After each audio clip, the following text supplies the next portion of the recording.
Agora vamos à revisão de história. Eu peço que vocês peguem essa folhinha daqui de revisão de história e vamos fazer as atividades.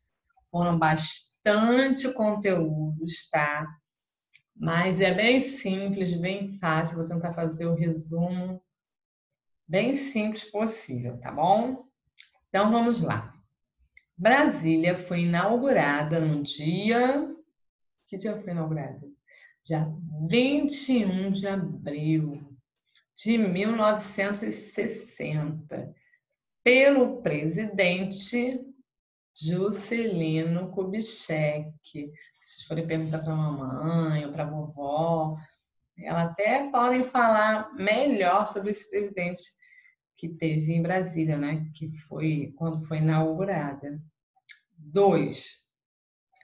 Nome do grande arquiteto que foi responsável pela maioria das construções na capital federal. Foi Oscar Niemeyer, né? Aqueles palácios, aquelas coisas maravilhosas que tem em Brasília, e tem até também em Niterói e outros lugares também. Foi Oscar Niemeyer.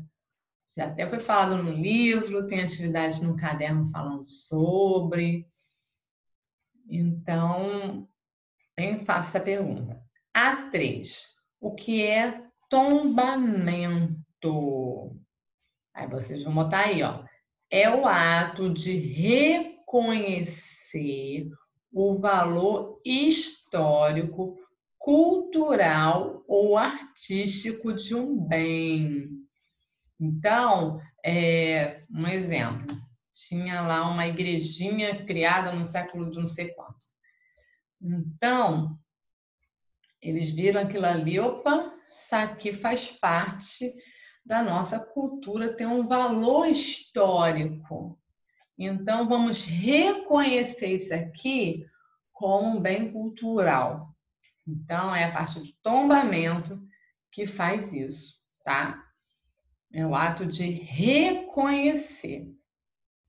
Então, na 4, está perguntando assim, a primeira capital do Brasil. Então, assim, os portugueses vieram para o Brasil, né, a fim de extrair materiais, né, no caso, a árvore pau-brasil, querendo bens preciosos, né, minas. Tudo isso eles fizeram e aí eles acharam que tinha que ter uma central, né, um local que eles pudessem...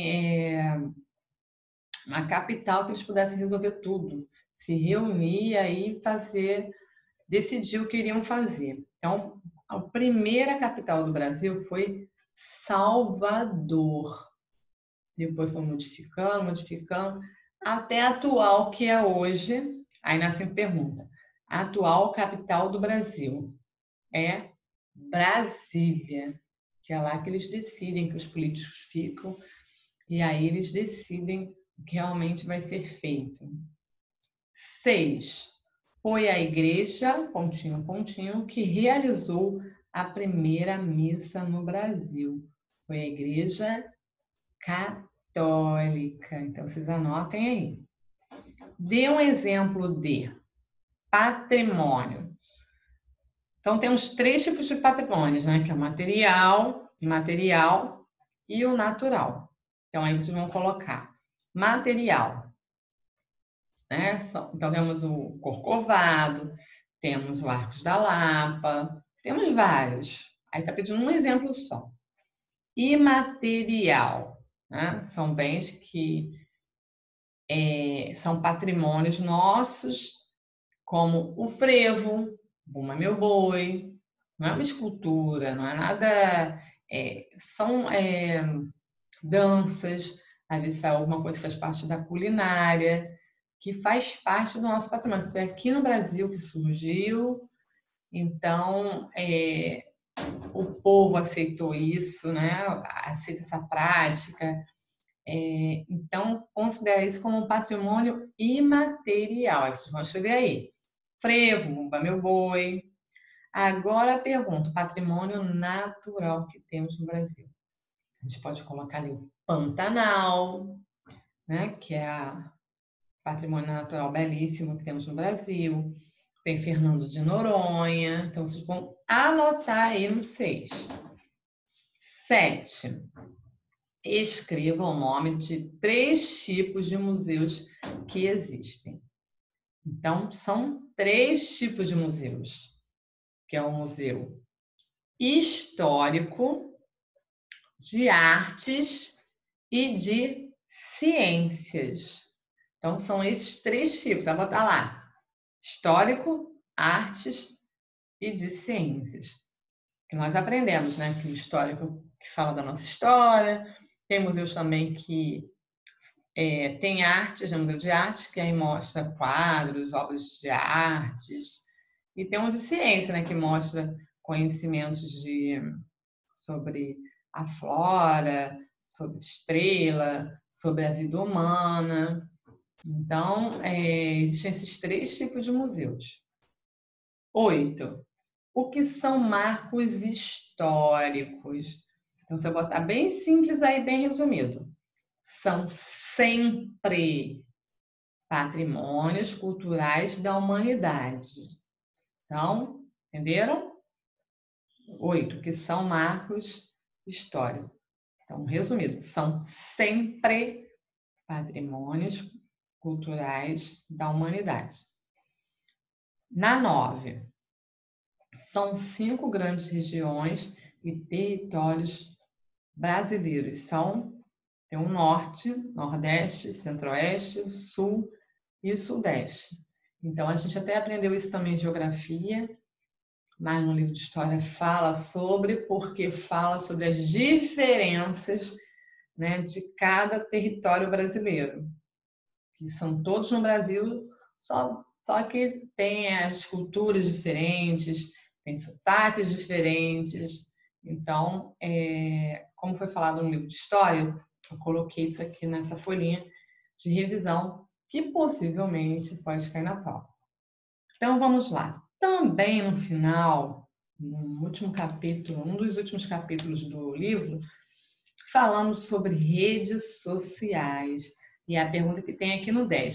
Você deve gostar das redes sociais, mas a primeira comunidade que começou a participar foi e sempre será a família.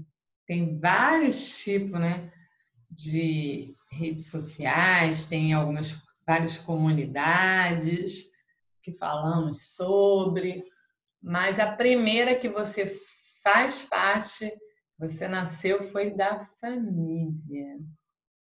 Então, tá bem simplesinhos aí, né, nas nossas questões, tá? Eu vou só lembrar algumas outras que não estão na folhinha, que vocês anotem aí no caderninho de vocês para não esquecer, tá bom? Que provavelmente deve já estar no caderno, mas como é status de revisão, vou lembrar algumas coisinhas para vocês.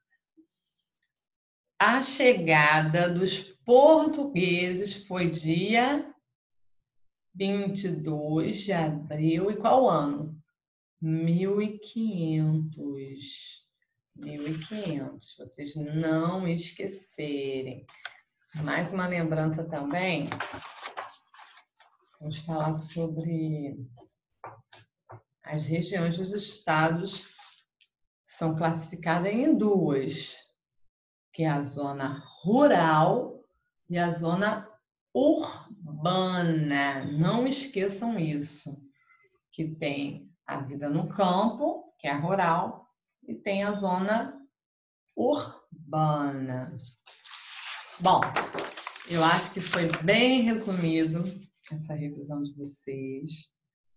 Eu espero que vocês realmente façam. Eu vou estar de 10 até as 18 horas, tá? Vocês vão mandar para mim as respostas e aí depois eu vou falar, ó, está certo, está errado, tá? Para quê? Para que a gente, é como se estivesse em sala de aula, tá? Vocês vão mandar, ó, isso aqui tá errado, não é assim. Vamos ver o vídeo de novo, vamos ver a página tal, vamos fazer isso. tá? Para vocês estudarem mesmo, tá? Para não chegar no dia da prova, eu não lembro, tá? Eu não fixei isso na minha mente. Por quê? Não estudou. Então, estou aqui com vocês, tá? Mesmo que só por zap ou só por telefone, mas eu estou bem presente, tá? Eu estou observando quem está entregando, quem não está. Que a gente tem que ter essa disciplina, porque vai chegar o dia da prova, vai ter o horário, então vocês vão ter que estar ali naquele horário para estar fazendo a prova.